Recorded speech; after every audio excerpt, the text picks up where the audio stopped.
It's Friday, it's our Eye on Tech. We're going to be talking about a very important topic now, which is, of course, the lack of representation of women in the technology field. And this is not just global, this is also here in Nigeria. We've talked about it several times. We've got some stats on the amount of funding, for instance, that goes to tech startups. So here we go. I think this was from Africa, the big deal. Percentage of funding in startups, I think this was Q1 2024.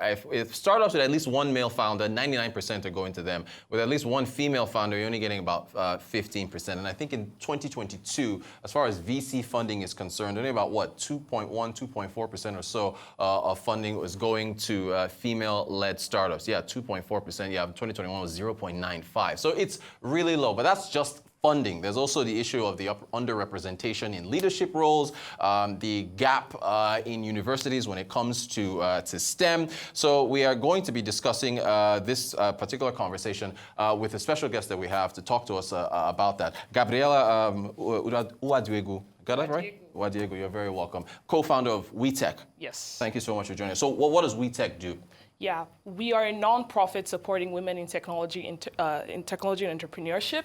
We do so by creating programs that help them with professional development workshops, mentorship programs, community events, and yearly conferences to kind of like inspire them, educate them, and create opportunities to career.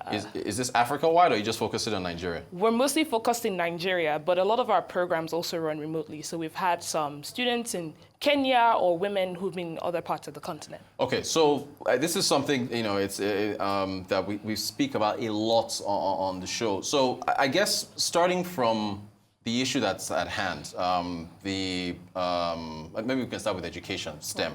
There's, I think it's there's a big gap between male and female students in STEM. You know, why do you think that is? I think a lot of it is cultural and programming for a lot of young women. You know, we have all this little subtle depiction of what a woman should do and what a man should do. I think those things affect people's choices and the careers they choose. They would tell young girls or young women, you know, oh, be a homemaker, do all of these things. But they tell boys, you know, be ambitious, you know, go for all these great things. But we need more representation of women building out or focusing in technology.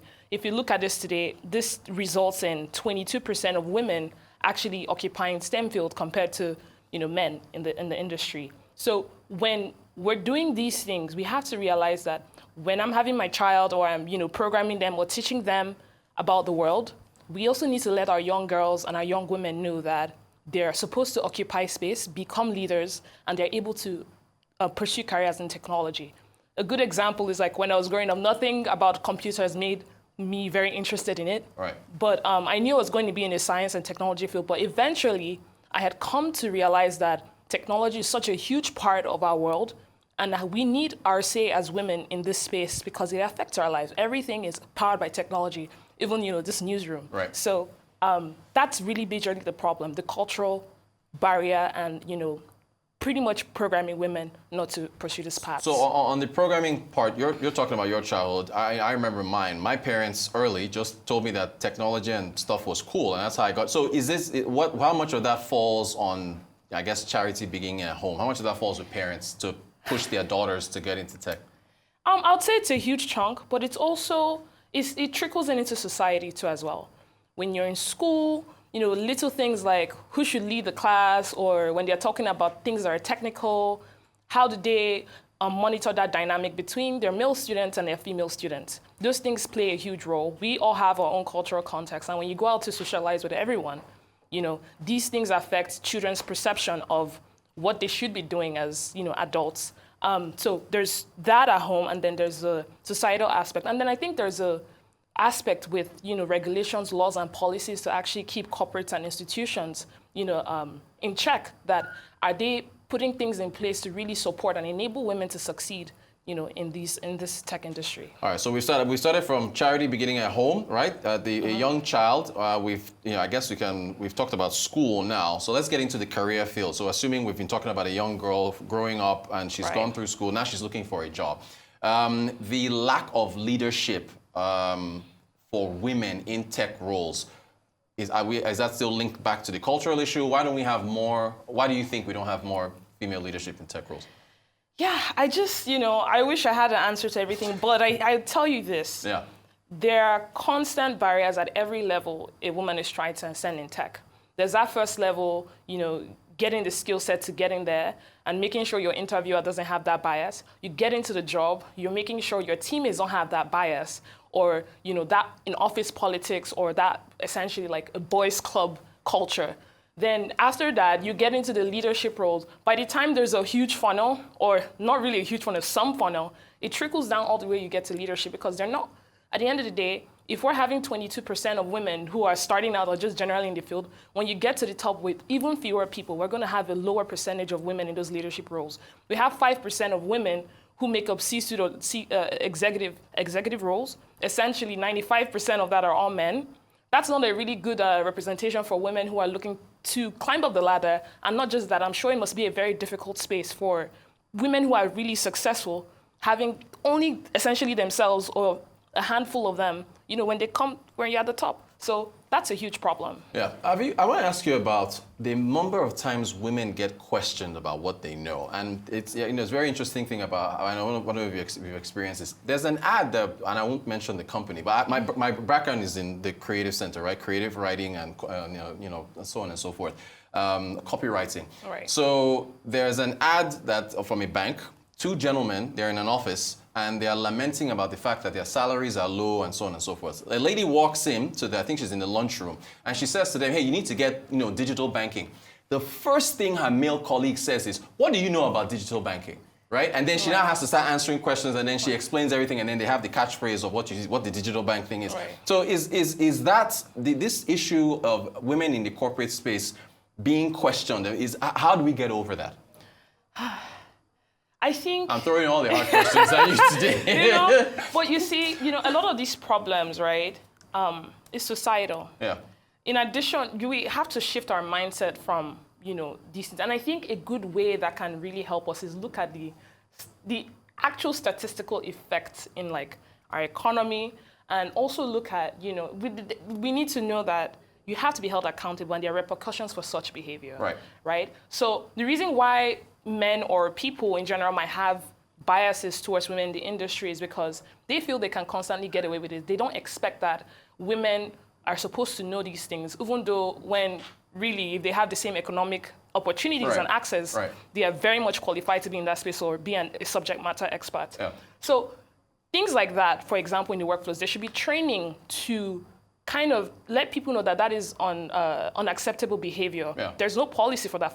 The fact that can happen in the workplace is not supposed to happen in the first place. Yeah. And then the other thing that comes to that is, even from a societal expectation, we need to start shifting our mindset. We need to start realizing that this whole gender disparity thing, this whole expectation that women should not be in these spaces or not supporting these spaces, we have to shift away from that mindset because it's costing us a lot of money. So once we have that mindset shift and actual accountability from a regulation and a policy and compliance standpoint in companies to ensure that everyone, regardless of their gender, are actually respected and heard and valued, I think, these things will continue if those are not in place. Look at the U.S. elections. Kamala Harris was a district attorney.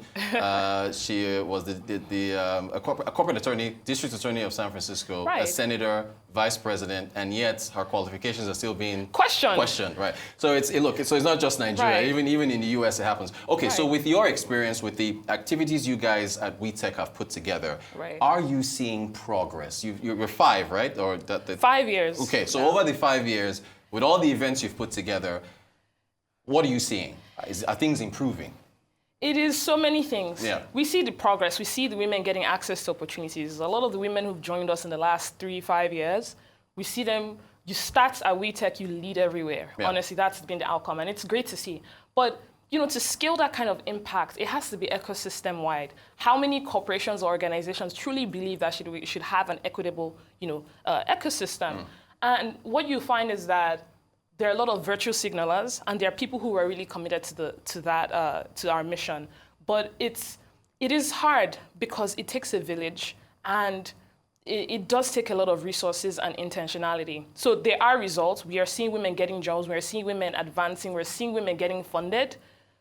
But sometimes it feels like it's just a drop in a very big ocean. Yeah. So how how can we, scale this impact? I think that a core part of what we do is really has to evolve into like really lobbying with a lot of stakeholders, even from a governmental perspective, even from a much larger corporate partnerships. We need to make sure that our companies actually meeting quotas for hiring women. Are they putting policies in place to make sure that women are treated fairly in the workplace? Is the government enforcing policies to actually make sure that we're all being accountable for these standards or goals we're setting? So there is progress, but sometimes it can feel very stalled because it is something that we need to heavily invest in, and we're not necessarily doing a lot of that generally in the country. So we've got, after this segment, we've got some stuff we want to show people about the new augmented reality glasses from Snap and some new stuff that Apple Vision Pro is doing. There's a lot of new tech, I think AI and all this stuff. Are you seeing enough women in these fields in your day-to-day interactions? Are you seeing enough of them in this cutting-edge technology that is changing the world? They are there. Yeah. That's the thing. But in contrast to the amount of people that are in these spaces, we're not enough. We're typically on average less than 1%, and I'm even talking about this in a global scale. Right. I know a lot of successful women who are in AI and dominating this space. A good example is I know there's a Nigerian girl who went to Cornell PhD, Chinasa Okolo. She's doing amazing work in the AI regulation space. There are a lot of Joy Boamini. There are a lot of people who are trying to really get a hold of this space from the perspective on an ethical side, because there are repercussions for leaving it very highly unregulated. So we have to think about these women are there. We're building. I have an engineering background, so I'm building. But to get more of us involved in this, because this affects our lives, and technology is only built best when everyone's idea is in it.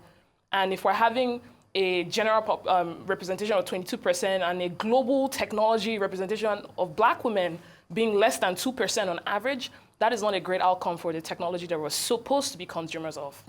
Look, we got to bring you back to talk more about this because it's a really pressing topic. But I do appreciate your time, and you guys at WeTech, bless your hearts for this work, because it's not easy, and you're doing the best you can to get more women in there. Gabriella Uwadiegwu, who of course co-founder at WeTech, thank you so much for joining us.